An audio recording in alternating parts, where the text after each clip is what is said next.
And I'm back with one of these lovely things.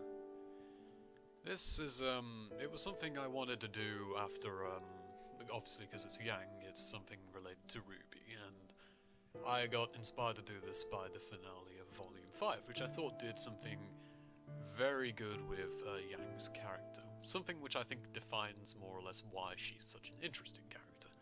I'm not a huge fan of RWBY in general. It does a few things, like, well, it's got really nice designs and stuff, but character-wise and story-wise, it's hit and miss. But with Yang, it's definitely a hit. Like, she's one of the very few characters that has character development that makes her interesting, because there are characters that get development, like Xiao, for instance. Like, and Xiao is like, he's had so much screen time and so much, like, attention, but he's still not an interesting character. He's developed, like, he's definitely not the same as character as he was in Volume 1, but he's still not interesting.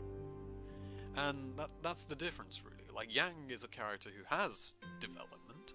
She's not the same as she was in Volume 1, and I'll get into that throughout this video.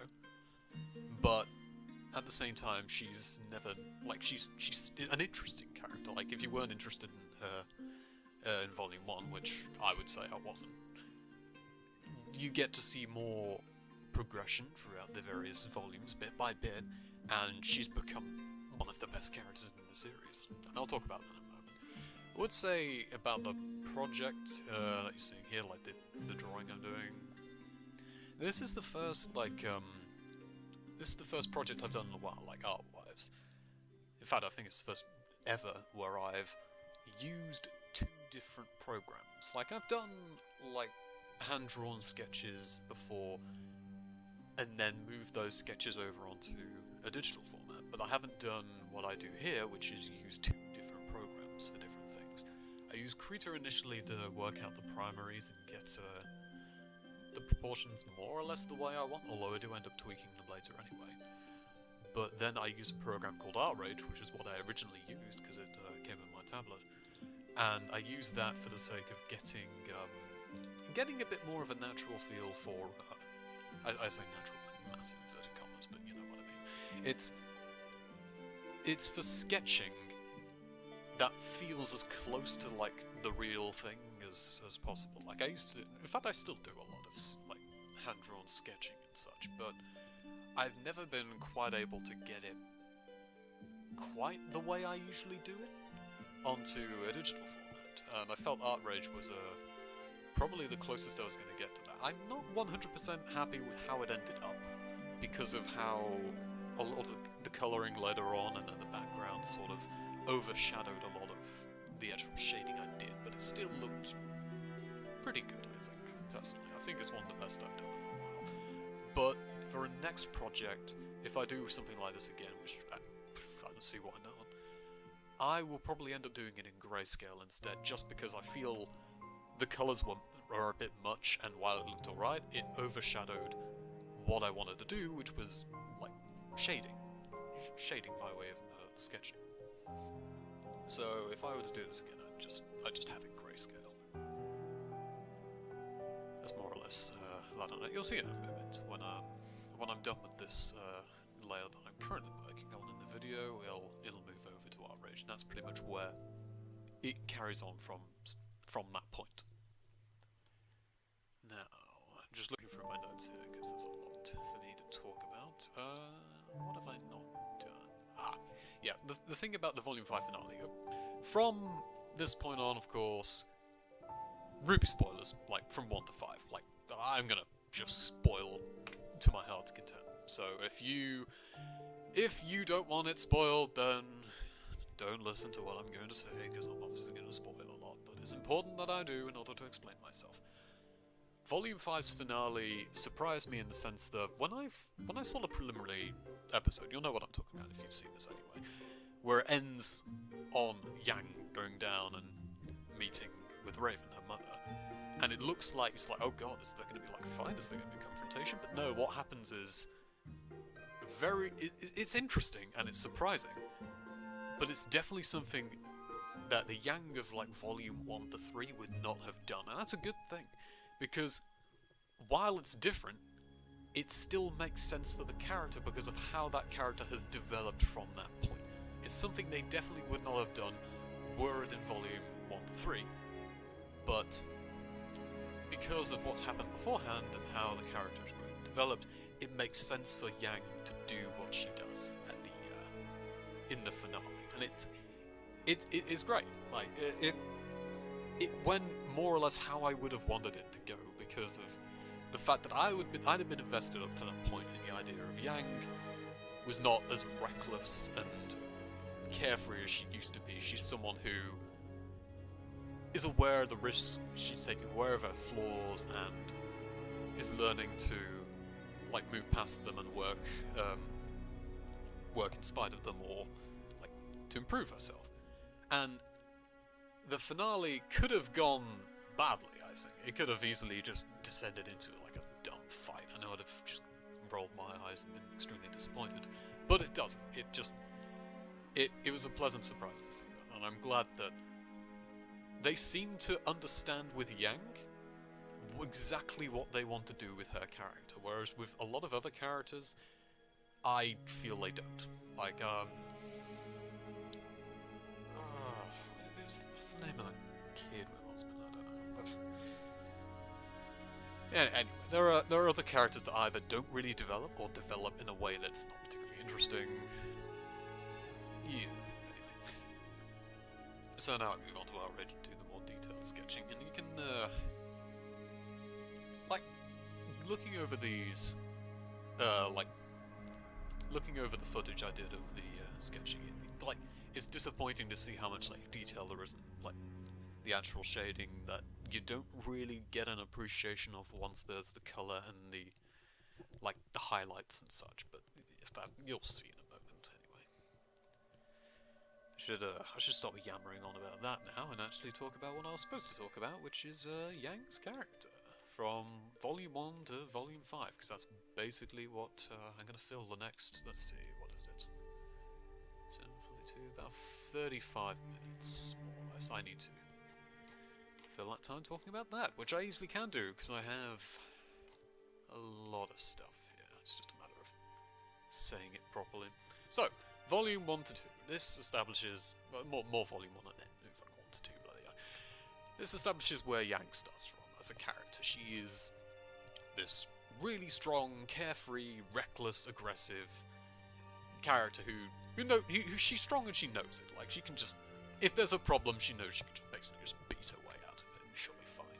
So she's pretty blasé and indifferent about a lot of the challenges she faces. She never really feels particularly threatened or frightened about what she's up against, because again, she knows how strong she is. She knows she more or less can beat it, and that's the thing. Like, does that make her particularly a strong person? Does that mean she's courageous? Well, no. Because when you think about it, if she's not really afraid of what she's fighting against, can it be particularly called courageous for her to be fighting it? Well, no. Because she doesn't have any doubts about her strength. She's not afraid of what she's doing, or what she's fighting against. And that I think is the central theme of Yang's development, the idea of her eventually becoming a courageous character, and how courage is not really about strength and fighting, but about fighting despite knowing your weaknesses and being afraid. If you catch my drift. I think that will become a bit more obvious the more I talk about the later sections. But that's where she starts off. She's strong, but she's reckless. So, you know, from that point on, like, what more or less you can guess what her flaws are. She will eventually get into a problem she can't just punch her way out of. And that's what Volume 1 really sets up. There's not really a lot else to say about it, because I'll be honest, Volume 1, that was not particularly good. It was not a very good start. But yeah, anyway. On to Volume 2, there's a bit more to work with in terms of what's really happening with Yang's character. So, the point where you start to get an appreciation of of Yang's complexities is Volume 2, Episode 6, I think. It's where she is... it's where she talks to Blake about her backstory in terms of what happened with her mother, which of course is like, she and Ruby were raised by Summer Rose, and then of course Summer Rose, I think either goes missing, or is dead, or is presumed dead. I think it's presumed dead, more or less, but yeah. And she does a really dumb move. She finds out about her real mother, and she goes off on her own. Well, I say on her own, actually. She takes the very young Ruby with her into the woods where there's a load of Grim, just in a desperate search to find out who her mother actually is and where she is, and she has to be saved by Crow. And that's an important scene, because as much as, of course, she's not that same kid anymore, in the sense that she's way stronger, a bit more collected, and such, it gives you an indication of a moment when Yang was confused, vulnerable, and didn't really know what she was doing. Because, in a lot of ways, she is still confused and doesn't know what the hell she's doing. It's just that instead of being physically vulnerable, she can now look after herself physically, at least to an extent. The thing is about that is that she ends up being awfully complacent with her physical power, because at the end of the day, her aura is that she takes hits, she hits back all the harder. And yeah, you can definitely see how, in her eagerness to like get into fights and like rely on her strength, not really avoid hits, she sort of got used to doing that. She got used to taking hits and then just hitting back all the harder, and not really thinking beyond that. And that ends up biting her in the butt when she goes and fights Nero, because Nero doesn't really give her the opportunity to take advantage of that. She just dodges her attacks and hits her over and over, to the point where she almost kills her until Raven appears and she has to run off. So that establishes that like there's weaknesses to Yang's personality and her fighting strategy, which end up becoming a much bigger deal in Volume 3, which is the turning point where she stops being who she is in the prior volumes and has to basically reevaluate her life because of the events that happen. There's only one other thing I really want to talk about with Volume 2, and that's her conversation she has with Oobleck. There's a couple of episodes where Team RWBY are with Oobleck, and you get an idea, because he starts like chatting with them and interviewing them basically, about why they became huntresses and what motivates them. And what Yang eventually admits is that she's not actually becoming a huntress because of any nobler cause or because she feels she needs to protect the world or anything. She is just a thrill seeker. She wants to go out on adventures, test her strength, and basically punch the shit out of things. She wants to be a badass and live like a badass, basically. That's more or less what motivates her. She doesn't have any nobler goals beyond that, other than protecting friends and family, but again, it's more she gets a thrill out of the adventure and fighting. That's basically what defines her, in a way. And that's what ends up becoming part of the turning point for Volume 3. Again, a lot of the old problems of what I mentioned about how she's easily riled, she's not fully in control of her emotions, she's very complacent with her fighting style. That all becomes a problem in Volume 3. The early indication is in one of the tournament fights, where she's paired with I mean, they say Wise, but I can't not say Vice, because I'm a pretentious fuck. But she gets easily riled and baited by the opponent, who's just sort of dancing around and making fun of her, and she's not really able to do anything, because she's just throwing out these reckless, drunken punches effectively, and none of it's connecting. But also, once Weiss gets knocked out of the fight, basically, makes a big sacrifice for her, that's the only time she's able to turn things around. But again, that's indicative of another weakness of Yang's character at that point, is that she really struggles to control her emotions, and when something dramatic happens, she often loses it. And that, of course, gets manipulated by Mercury and Emerald, who are two saboteurs, besides Cinder in the background, as it were. And they take advantage of that. Emerald messes with Yang's head to make her think that Mercury is going to basically sucker punch her, or in this case kick, in the back after she's defeated him, but instead what happens is she turns around and basically hits him unprovoked, or at least that's what everybody else sees. And it works as well as it does because, in the sense that even Blake has her doubts about Yang and thinks she might have done it. It works because Yang's personality, the idea of she's easily riled, she loses control quite often, she's very aggressive. She could easily have done that, so it's very believable, and that's one of the things she eventually learns she has to control. But of course, by the finale of Volume 3, that doesn't really happen, and the thing that I think most people know already anyway, that she loses her arm, but that's what happens when Blake is attacked by Adam and Yang sees this. She instantly loses her cool, just instantly just goes nuts and goes to attack Adam, but of course Adam in just one swift stroke just cuts her arm straight off. And that's pretty much the turning point where she's finally fought an opponent besides Nero, of course. But of course Nero never really got to finish Yang off, so that ended up being, well, yeah, it's just more of an indication. But with Adam's fight, I say fight, it's just one hit and it's over. But with that moment, she's met her match. She's found someone who basically just matches and surpasses her strength. Or, well, definitely surpasses in this case. And she can no longer punch her way out of a problem. In fact, now she's lost her arm, she's severely wounded, and she has to spend a year and more recovering. And that's where Volume 4 ends up. And I'll talk about it more in a moment. I'm going to take a tiny break, you'll notice it. Right, okay. Now that's sorted out. I'm not gonna lie, I've actually struggled to talk about this for a bit because I get tongue-tied so bloody easily. Start a video now. Yeah, there we go. Great.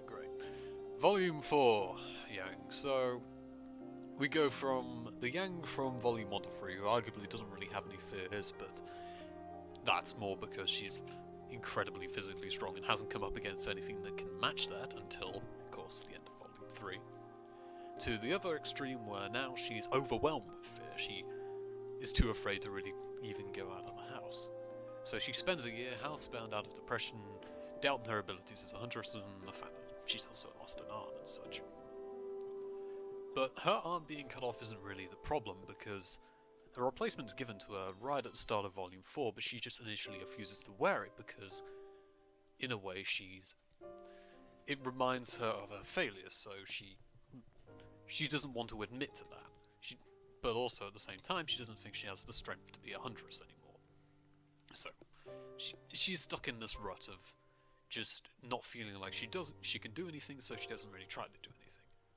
What eventually breaks her out of that is when she hears how her father hasn't gone after Ruby, who at the moment at that part of the story, has head off with the rest of Juniper, without Farah, because of course she's dead.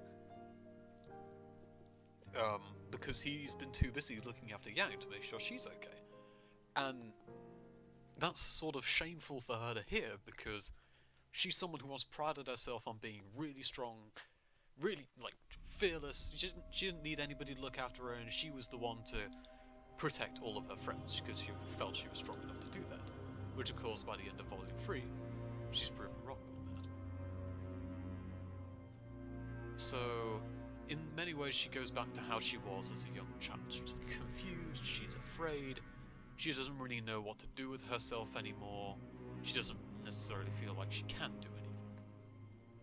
So, from that point on, when she tries to improve herself again, gets trained by her father again, what she's really having to learn in Volume 4 is not to be like she was before in Volume 1 to 2, where she's fearless, she's super strong, it's just like a new and improved version of herself. That's not really what she needs to learn in Volume 4.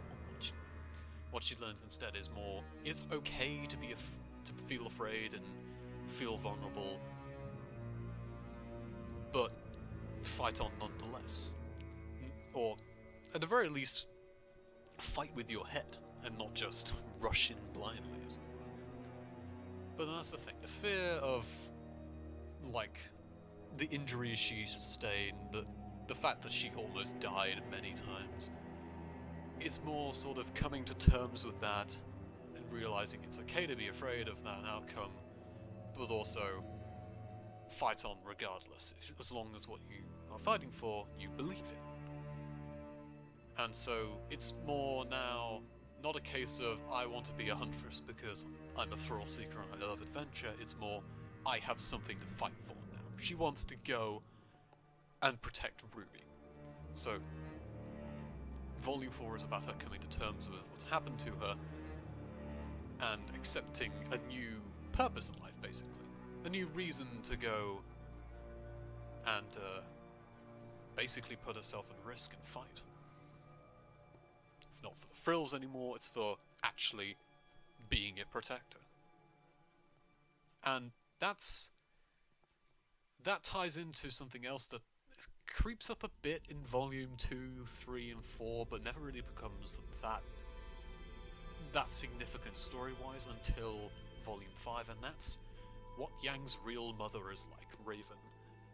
Raven, in many ways, is very similar to what Yang was like before her injury. It's just that she has that physical and martial experience and strength behind her that she can do. She can just blitz through most of what she faces. But at the same time also, as you find out later on in Volume 5, is that she has her own fears because of what she knows about Salem and Ozpin, so on and so forth. And she faces the same problems that Yang overcomes in Volume 4 and 5, in that she herself is not really facing her fears, but more running away from them, trying to put them off. Basically not really coming to terms with it. And that's the difference with Yang. As much as she could easily become like her mother, Raven, it comes up in a conversation she has with her father, where he says she likes her in many ways for how like her mother she is, but just as much for how she isn't like her. And she isn't like her in the sense that Yang has a protective nature about her even at the start, and she's very compassionate. It's just that she has trouble controlling that emotion, which is something that Raven doesn't really have. She lacks a lot of compassion. There's only really a few things she actually cares about, mainly herself, and she doesn't really share that protective nature. She just has her own goals and ambitions she seeks to do. It's not really explicitly stated, but I think more what she sees in Yang is just some validation. If she can make Yang like her, if Yang thinks and acts like her, in ways it validates the choices she's made in life. But of course, by the end of Volume 5, she throws that right in her face. So I'll talk a bit more about that. Volume 5 is the first time we see Yang and Raven really interact to any extent. Raven's the leader of a group of bandits. She's aware of Ozpin's fight against Salem, more so than you initially are told.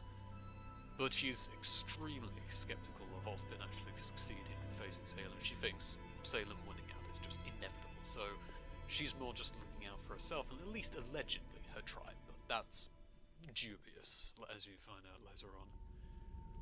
The indicative moment of how different they are by the point of Volume 5 is that when Yang sets out to meet her mother, it's not because she wants to reunite and find out more about her, it's more for the sake of she knows she can create portals. She wants her to make a portal so that she can go and help RWBY out. Whereas Raven is expecting her to be wanting to catch her, wanting to know more about her, and perhaps even join her. But of course she throws that right in her face. She says, "I'm not here for you." So, what else am I doing? Otherwise, I'm a total scatterbrain and I can't talk properly. Where am I up to? Yeah, it's just more about Raven. Like Yang once did, she respects little else but strength and survival.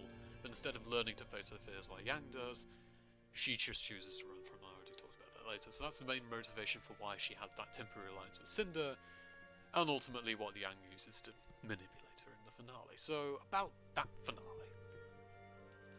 It demonstrates how Yang's character has changed, because that conversation that happens in the finale would never have happened with Yang before, because Yang would never have even thought to do it.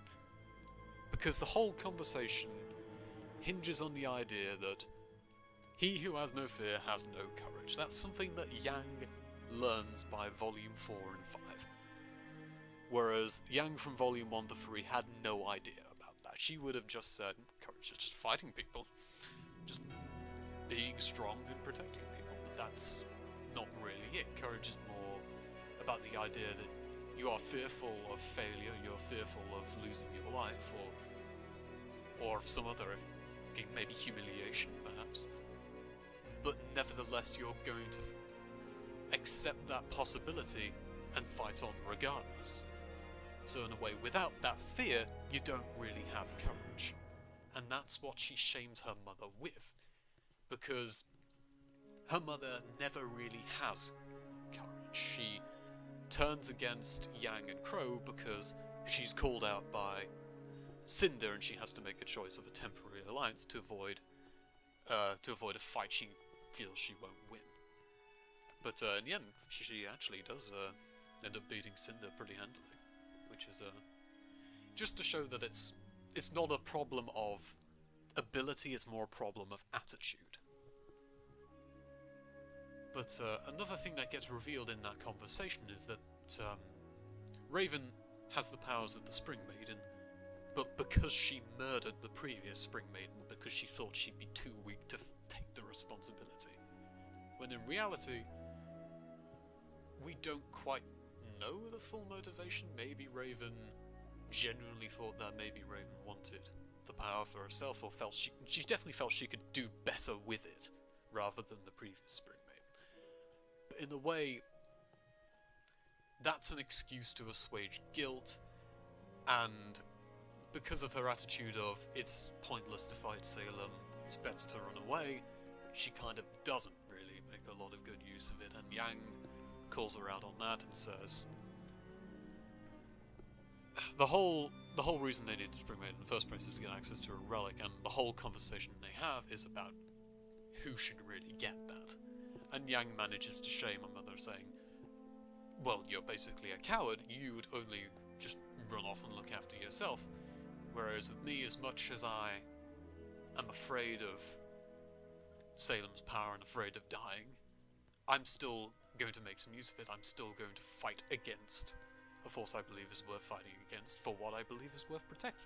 And that's ultimately what makes Yang's character so compelling. It's not enough for her to simply be strong. It's not enough for her to have a backstory that's sad or flaws in that she's reckless. It's that those flaws and that backstory is used as a basis for which to develop a character where they get punished for their flaws, they make a realization about themselves, and they develop as a character to overcome those flaws. And with Yang, it's the idea of courage is not just strength or an eagerness to fight, it's a willingness to fight for something greater than yourself, despite your fears. And that's why I think Yang is such an interesting character, and in my opinion, pretty much the best character in the whole series, because I don't think any other character quite matches that complexity, or has that much focus in what is done with them. Like, the writers seem to know exactly what they wanted to do with Yang's character, where she'd be from 1 to 5, and what sort of themes they wanted to touch with that character.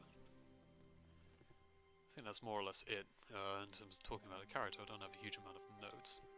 At the stage I'm at, it's more just sort of the finishing touches on the colouring. You kind of see even now how a lot of the prior shading I did kind of gets overshadowed by the shading and highlighting I'll be doing with the colours. While it doesn't look too bad, I think it kind of, like, I would otherwise, it would look more like sort of something that I did with Phantom Miria, where it's sort of these very clean lines, and it has this sort of glossy effect where all of the shading's done by more or less the colour. But at least with this, it has a bit of a more of a roughness and a texture to it because of the shading done beforehand. But even so, like I said at the start of this, if I were to do a project like this again, I'd probably do it grayscale without any colour at all. And in fact, I might end up just doing that. The other thing that I ended up being a bit iffy about was, once I'd got to this stage, I started to think, well, there needs to be a bit more than this. It can't just be Yang by herself. There needs to probably be a background of some sorts to put her in. And while I'm not too disappointed with what I did, I hate drawing backgrounds. It's just... I like designing and drawing characters. So drawing the background is kind of something I feel like I need to do, but never particularly happy about doing.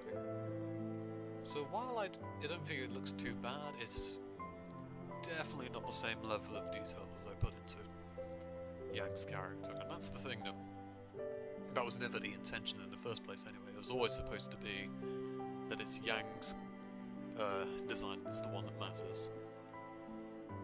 But even so, I ended up being so conflicted on the outcome that I ended up making two different images. Like, there's one with the background and all of the sort of shading effects I do with like the colour and the sunset and whatnot. And then there's another one where it's just Yang and the black background, just as a compromise where I can have all of this work mean something, essentially, but at the same time, I always had the other image if it was preferred to not have the background, if you see what I mean. Because it's easy enough to do that with digital art, because you can just turn off layers, fiddle with settings, and it won't really affect anything else you particularly want to do. Well, since I'm more or less done talking about like drawing stuff, and I'm done talking about Yang's development so far, let's enter into wild speculation and wish fulfillment, and by that I mean, what the hell would I want from a Volume 6 of RWBY?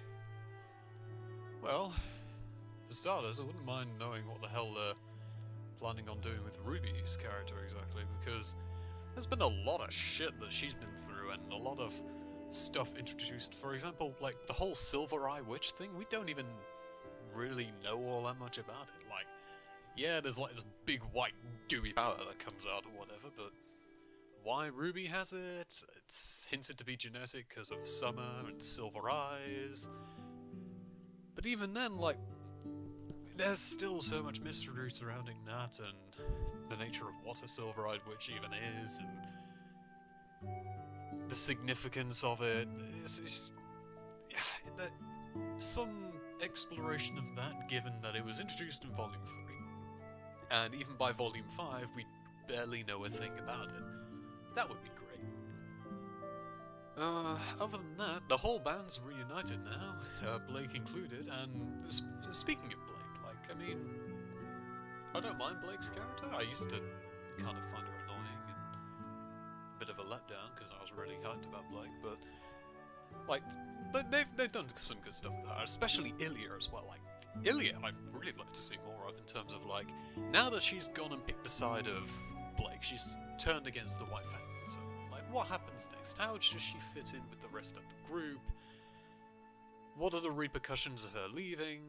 So on and so forth, yada yada. As well as the fact that she and Blake have a history with Adam in terms of, like, personal relationships and how she had a thing with him and so on and so forth. So that'd be good, but also going back to the topic of actually, now that the band's back together, I suppose I can't talk about Yang without mentioning the whole sort of relationship she has with Blake, in that there's definitely a bit more than just they're good friends, because of their interactions from Volume 2 and 3. Like, when she hears how Blake's sort of doubtful of her innocence, she takes it very, very personally. She's in tears about that. And like even the conversation they have in Volume 2 just has this sort of undertones of like with the sort of the mention of the dancing and such. Like it's just sort of there's lip service been played to the idea that maybe they're closer than friends, but nothing's really been said. And of course there was this massive rift that has been created from their separation and the events that happened with Volume 3. So with Volume 6, how do we go about repairing that? She's, despite her bitterness and anger at how Blake left, she sort of opened her arms to her and said, look, I'm glad we're all back together. So what happens with that next? What are they going to do anything with that or not?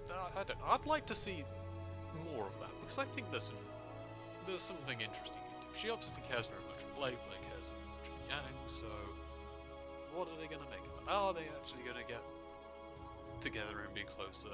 And if so, what are the repercussions of that? What are the other team members going to think? What are Blake's parents going to think? What's Ilya going to think? Blah blah blah blah blah, stuff like that. There's a lot of material for interesting interactions there and interesting developments. So I think it would be worth doing if they decide to do it. If not, who knows what the hell happens. Another thing is, with Volume 5 we find out about shape-shifting not only being a thing that's possible, which we've already seen I guess beforehand, but that it's sort of a taboo or something to be ashamed of, even because of the way Raven and Ozpin talk about it. So it's not really made clear why. Maybe because it's sort of a true magic, or maybe it's a curse or whatever. Who knows? So maybe a bit more about that and why that happened, and then the nature of Ozpin's relation with Raven and Crow and their sort of background with that, because that's been hinted at, it's been ummed and heard about, but there's still a lot left unclear about what's been happening with that, or what's happened with that, I should say. Yammering again. Yeah.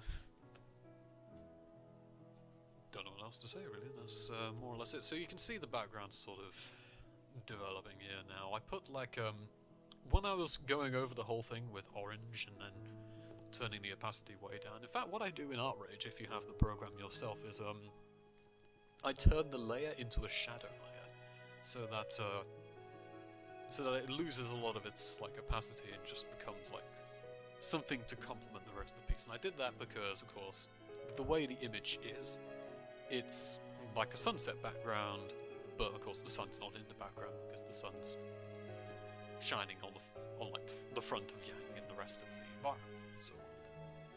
So it's just a more. I did that to make everything I'd done beforehand with the Yang's lighting and shading and so on fit the rest of the background. I think one of the issues I had with it was that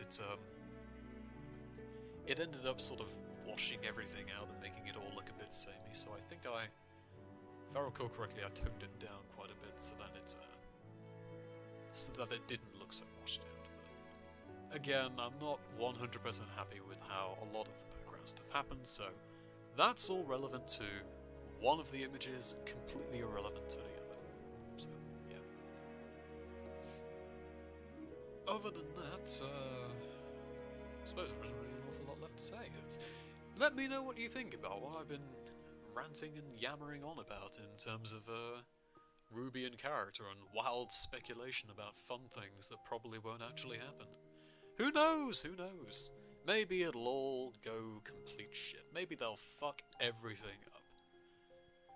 Or maybe it will become suddenly this huge Casablanca-esque masterpiece or whatever. I don't know. One can be hopeful, you know? It doesn't hurt to be hopeful on occasion. So, yeah, let me know what you think of the piece and of what I've been discussing, and yeah. I can see myself doing another one of these very soon. I'm not going to be doing any like game stuff unless I just do it on a whim, but yeah. Despite all the labour, I did enjoy doing this. Despite all the ums and ahs, I'm still quite happy with how it turned out.